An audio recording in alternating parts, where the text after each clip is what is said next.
In tonight's edition of Relationship Therapy disguised as fantasy escapism, we have my mother in law. If you're mother in law and you have nothing in common, try reading fantasy books together.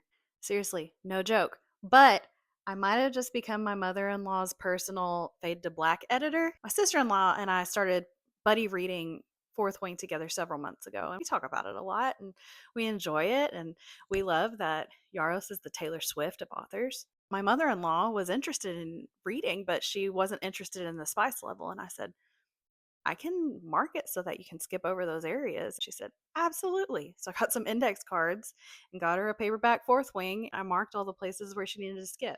I put what we're going to call safe for mother in law summaries on those index cards to let her know what plot points were important while she was in there. Basically, turned Fourth Wing into a PG-13 movie. Though now that I say that, it might actually be rated R due to language, but not due to spice. If you think your mother in law hates you, I recommend going ahead and grabbing a book and trauma bonding over the morally gray, shadow wielding MMC who is committing war crimes. You can have that common ground about how much you love him because nothing says common ground like a fictional MMC who will 1000% ruin your life. But really, the best part is that it'll give you something safe to talk about because everybody knows that the number one question a mother in law asks is, when are you going to have kids? When are you going to have kids?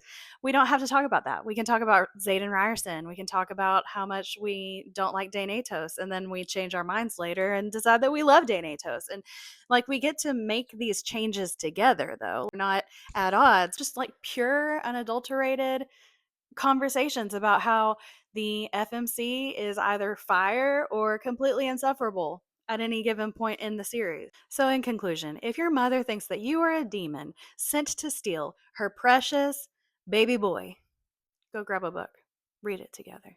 Worst case, you find out that she's like really into romantasy. Best case, you get a new fantasy book bestie and you never have to talk about real life again. Win win. Win win.